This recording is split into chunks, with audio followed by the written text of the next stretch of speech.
Well, hey, it's great to be with you guys tonight, and we are continuing our series. We're actually finishing up our series called Guys, Girls, and the Glory of God, and I'm super excited about it because this last message is kind of like, I don't know, it's kind of like the icing on the cake. Like, we've dealt with a lot of hard stuff, and now we're dealing with some really, really cool stuff, and honestly, this stuff that we're dealing with tonight is something that I personally really wrestled with when I was in high school and college, and so it's exciting for me to talk to you guys about it and to just kind of share from my heart.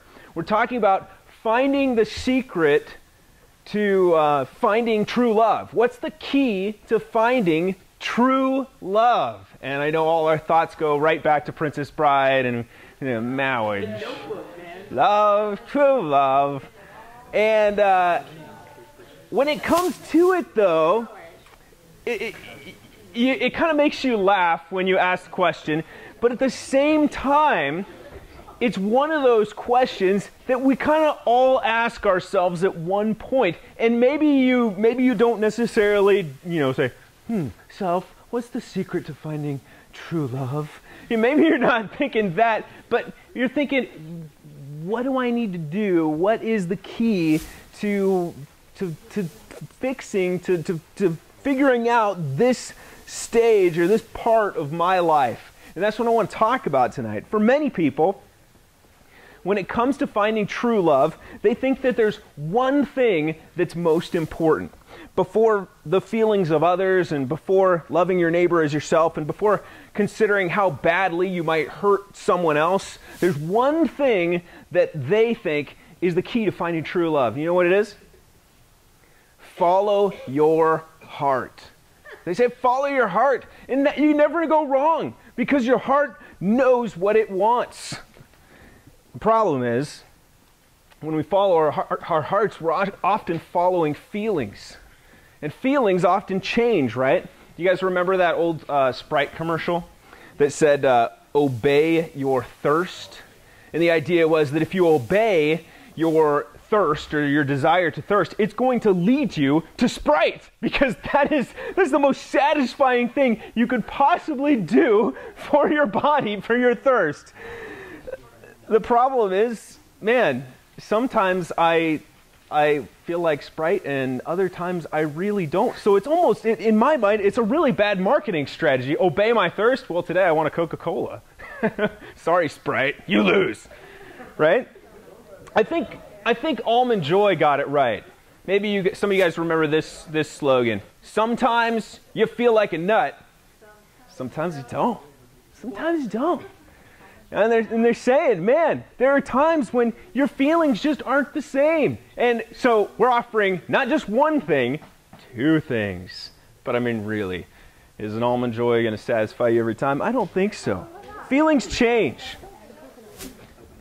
But not only do they change, feelings can be a really bad thing to listen to because, man, they can lead you to something that's destructive. I mean, let's say your feelings lead you to go purchase a Sprite and then drink it. Man, but if you drink enough Sprite, dude, you're going to widen really fast. You're not only going to widen, but you're on the road to type 2 diabetes. How many of you guys want that? It's exciting, right? I know you do. Man, sometimes our feelings can lead us towards things that just aren't good for us. Have you ever heard someone say this? I know the right thing to do. I know the right thing to do, but my feelings just won't let me do it. And so they're saying, I'm mastered by my feelings, and my feelings are leading me the wrong way, and it doesn't matter because I have to obey my feelings. Listen to this, Jeremiah 17:9. Bible gives us some real insight into feelings and our hearts and all of this stuff. It says this, the heart is deceitful above all things and beyond cure. Who can understand it? Man, that's harsh when it comes to your heart, man. That's pretty sad news for those Valentine's Day hearts, isn't it? The heart is deceitful above all things. It's beyond cure. Who can understand it? It's like human beings have this built-in mechanism that's designed for self-destruction.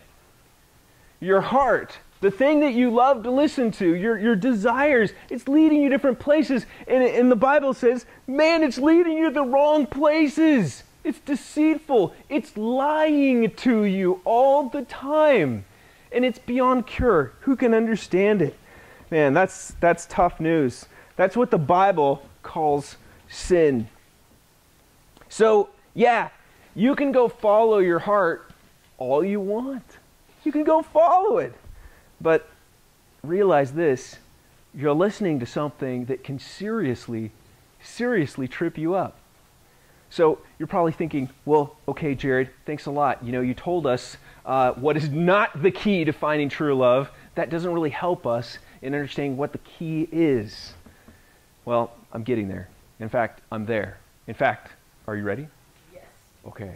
What I'm about to say might surprise some of you. I don't think it'll shock you, but it might surprise some of you. The key to finding true love is it's something that I discovered and no one else knows. No, not really. It's something that I learned in high school and then really learned it in college. The key to finding true love is not to look for it at all. It's not to look for it at all. And you're saying, what? Seriously? Jared? What? Are you crazy? You out of your mind? How am I ever supposed to find the right person for my life if I'm not looking for them? That's crazy talk. Well, let me explain.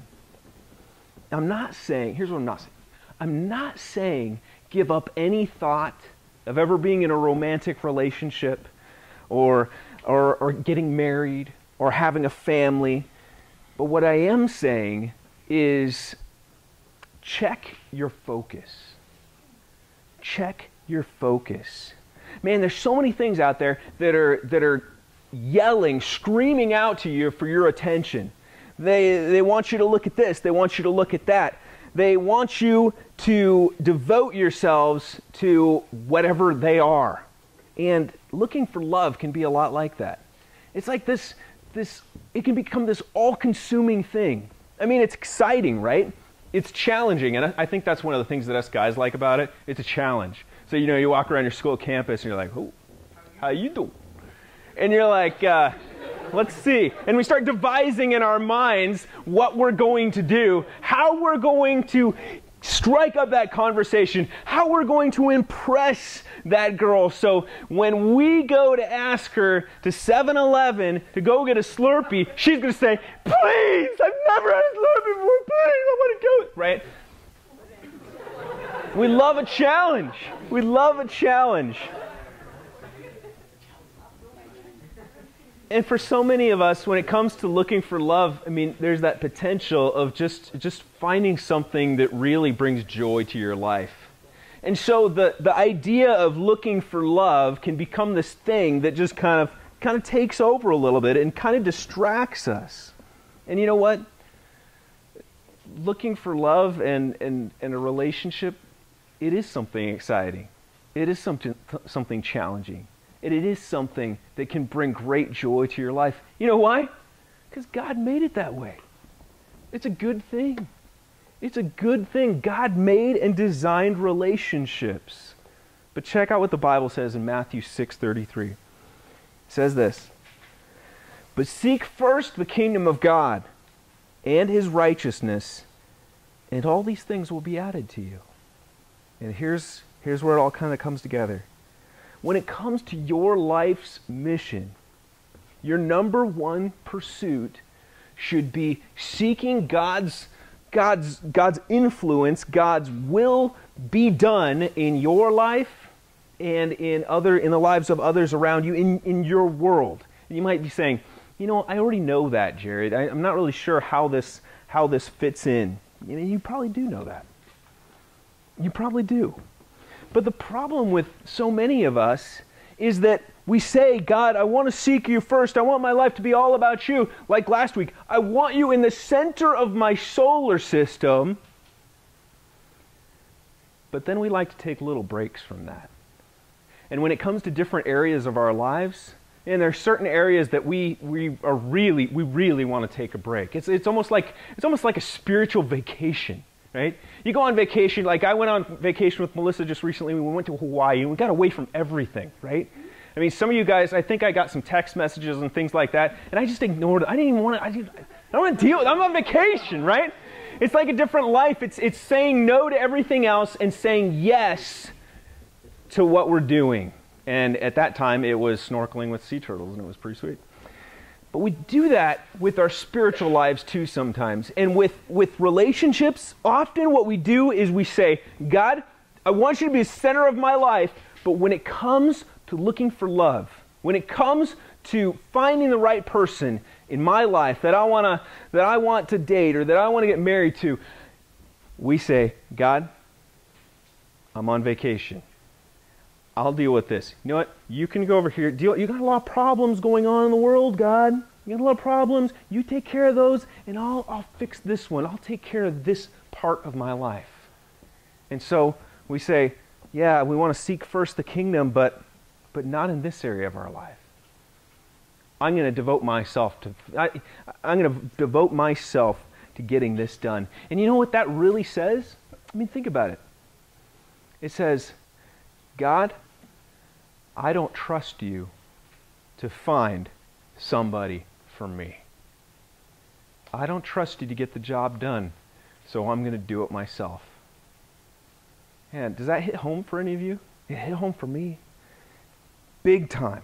When I was at Azusa Pacific doing my undergrad, and I got to the end of school, I got really discouraged. And here's the reason why.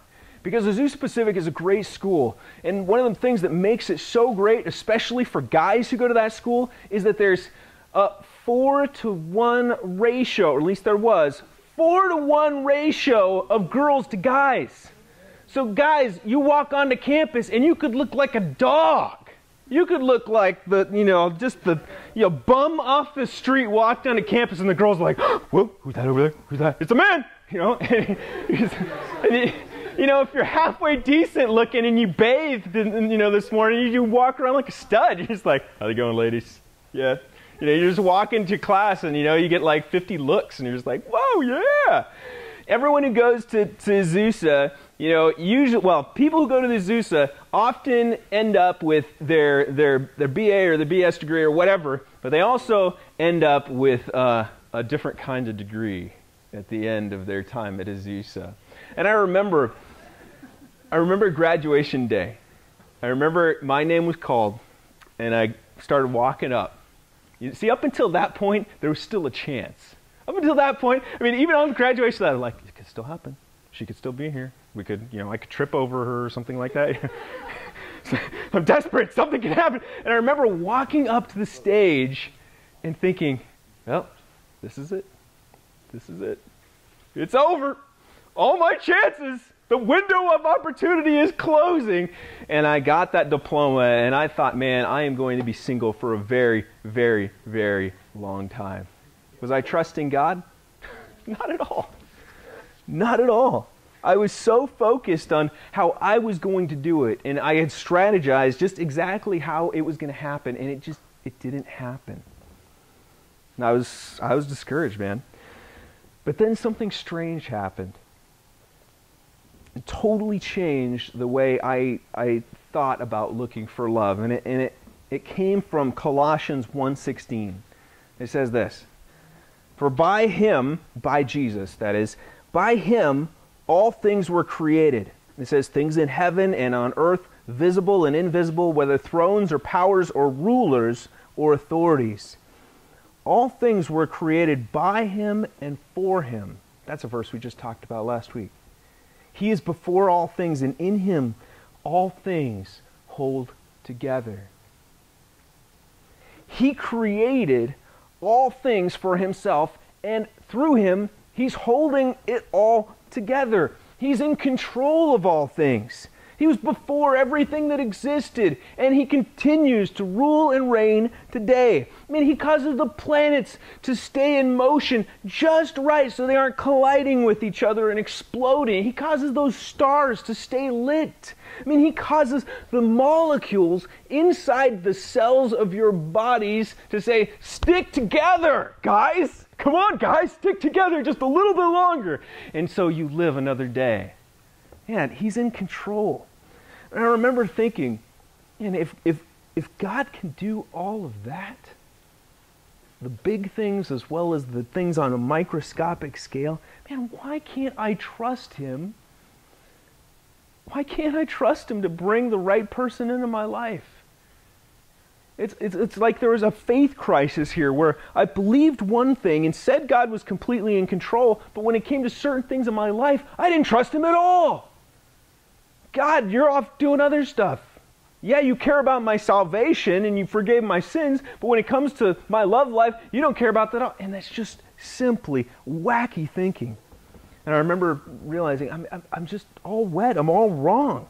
And I've been wasting all this time looking for the right person to fall in love with when all I really needed to do was fall deeper in love with Jesus and trust him to lead me to the right person.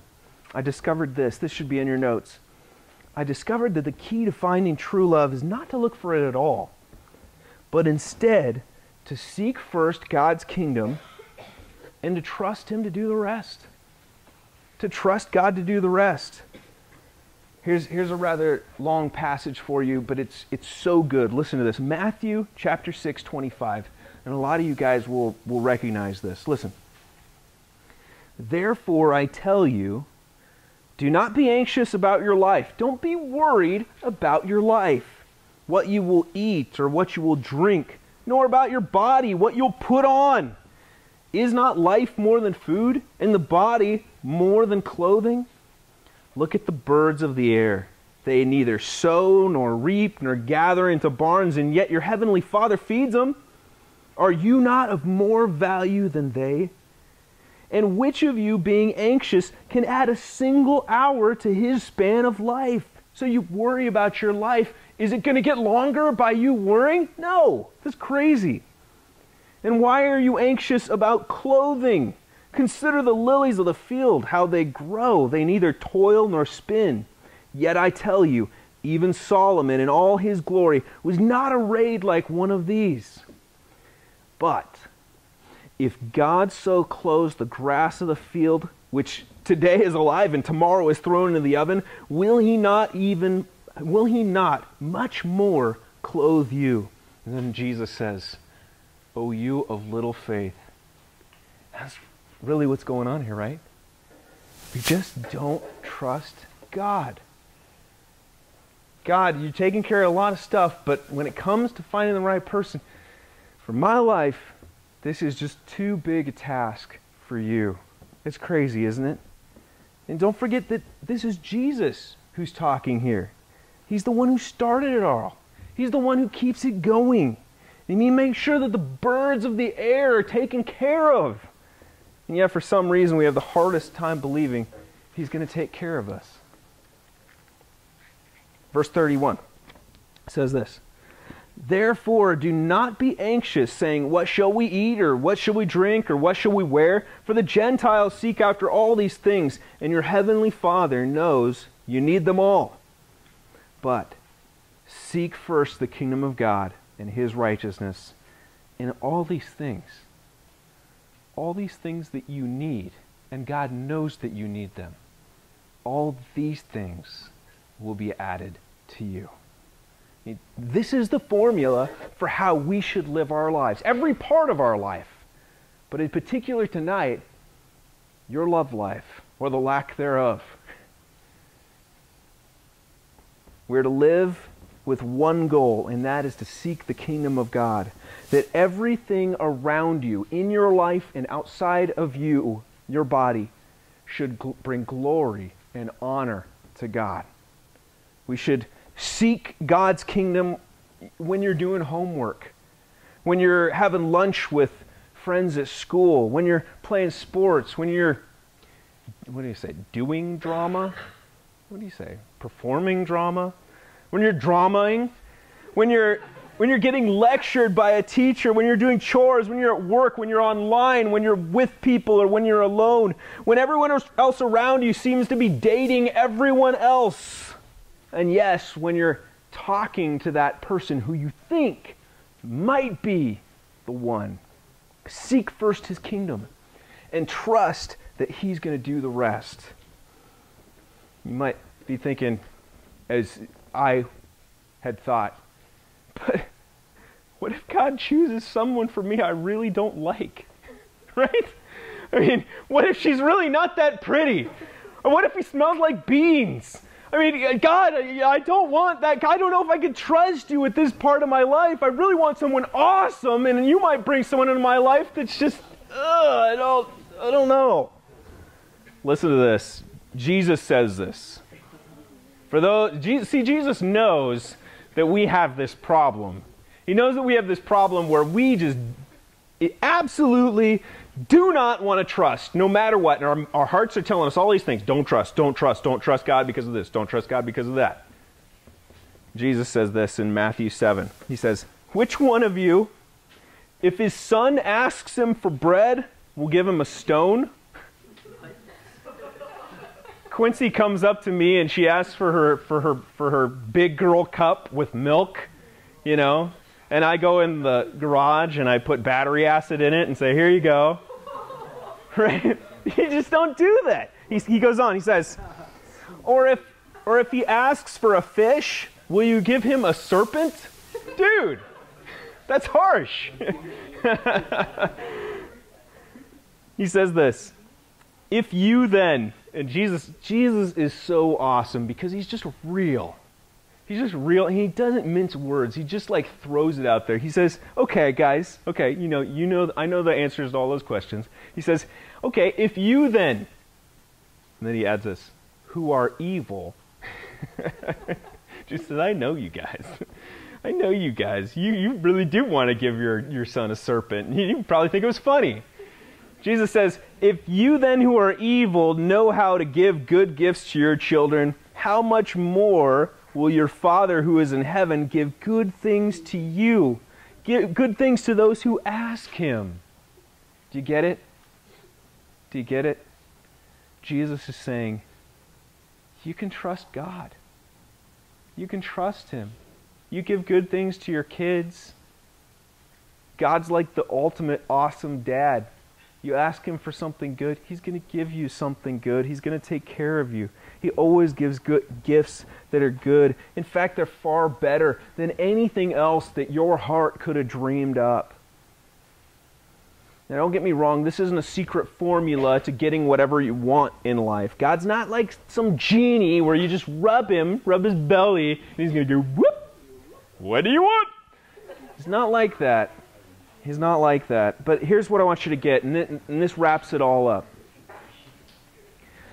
Realize this, that life's not all about you. It's all about God. It's all about his glory. Your life is supposed to point to him and say, God is awesome. That's what your life is about. But the awesome thing is this. As we pursue that, as we seek first the kingdom of God, he's promised to take care of everything else. And that's a promise that you can take to the bank and cash it in. So this is it. The message is simple tonight. The key to finding true love, God's way, which is really, in my mind, the only way, is this. Stop looking for it. Stop making it your focus in life. Instead, seek first God's kingdom and trust him to do the rest. He's big enough, and he cares, and he gives good gifts. Trust him. Let's pray. God, we come to you, and it is very difficult to trust you with something that is so important to us.